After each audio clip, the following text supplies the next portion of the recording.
जो मतदान केंद्र है पहले तो मैं एक बार विजिट करा हूँ इसके साथ के साथ, वो इधर एक सिंगल बिल्डिंग किसी की प्राइवेट बनी थी जो प्रभावित यहाँ पे परिवार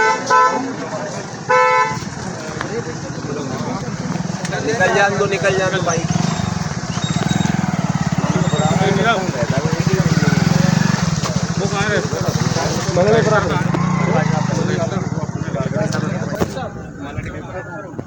तो यहाँ पे कुछ है गांव वाले कौन, आप लोग गांव से ही हो? तो ये जो लोग अभी आप लोग भी हटे क्या, आपका भी सामान हटा यहाँ से?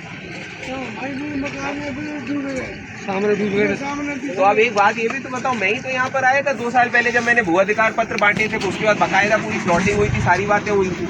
अब आज आप लोग जो है नेताओं के माध्यम से मेरे को ये सूचना करा रहे थे कि भाई वहाँ पे जो है हमारी इसमें ये दिक्कत थी वो दिक्कत थी, तो आप पिछले 2 साल में तो कभी किसी ने नहीं बोला कोई दिक्कत थी, है ना? मतलब सरकार से हम पट्टा भी ले लेते हैं और फिर उसके बाद हम 9 महीने वहीं जमे रहते हैं जिसके एवज में पट्टा लिया, 3 महीने फिर जब बारिश होती है तब फिर हम जो है लोगों से ये सूचना कराते हैं कि अब सब एक्स्ट्रा है ना, चूरा गिरा दो, मुरम डलवा दो जिससे ट्रैक्टर रास्ते में ना फंसे। ये सही बात है सर, जो हमें पट्टे दिए गए थे उसमें किसी का साइन नहीं था। अरे तो मैं अभी एक सेकंड, किसका साइन नहीं था? किसी का भी साइन नहीं था, नहीं दिया था। अच्छा पूछो कहाँ पटवारी, कहाँ है भाई पटवारी? आओ, इनके पट्टे पे साइन नहीं था। तो वहाँ रास्ता तो है नहीं बिल्कुल, वहाँ उनके ट्रैक्टर फंसे हुए हैं। मेरी श्रीमान जी तो सुबह बात हुई थी, कॉल से बात, जेसीबी आई तो एक ट्रैक्टर को निकाल के जेसीबी भग गई है। तो अब वहाँ वो ट्रैक्टर फंसे हुए हैं, वो निकल नहीं पा रहे।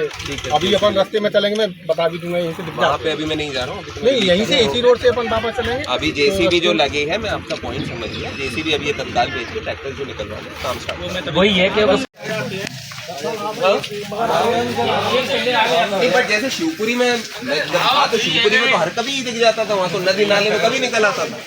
उसमें दिख जाता बोलते हैं ना, ऐसे पतला पूछड़ी वगैरह कहते हैं गाँव की भाषा, उसमें मिल जाता है धार में मगर मिल सकता है। अभी वो क्योंकि ड्राइवर साहब से भी पूछ रहा था, मतलब बाई चांस कभी ऐसा रिपोर्ट हुआ कि टचवुड मेरे को अभी सुनने में नहीं आया, ये तो अच्छा है कि भाई ऐसे वो कोई नदी उतरेगी ना तो पिछली बार जब बाढ़ आई थी 22 में, उस समय रेस्क्यू करना पड़ा था, मगरमच्छ आ गया इलाके में। पानी ज्यादा बरसात है, गाँव में पानी जैसे टच करेगा तो मगर कभी भी आ सकता है लोगों के बीच में, पानी का स्तर बढ़ता है। तो यहाँ भी इस समय वर्षा काल में काफ़ी अच्छा अपस्ट्रीम एरिया में भी रेन हो रहा है, लगातार जिला अंतर्गत भी हो रहा है।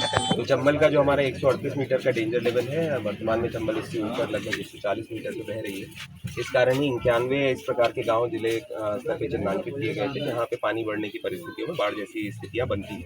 सभी 91 गाँवों में लगातार पिछले 2 दिन से दोनों टाइम जिला कंट्रोल रूम, तहसील कंट्रोल रूम के माध्यम से कॉलिंग भी हो रही है, अलर्ट भी जारी हो रहे हैं। हमारी प्रशासनिक टीम उन गाँव में भी मौजूद है जहाँ पे 138 का पानी क्रॉस होने के बाद में जहाँ भरा था, आज घेर में भी उसी आशय से हम लोग आए हैं। जहाँ भी लोगों को आवश्यकता पड़ी रेस्क्यू कराने की और उनको अगर कहीं सरकारी रिलीफ कैंप में लाने की आवश्यकता है तो उसके लिए हमारी पूरी तैयारियां हैं।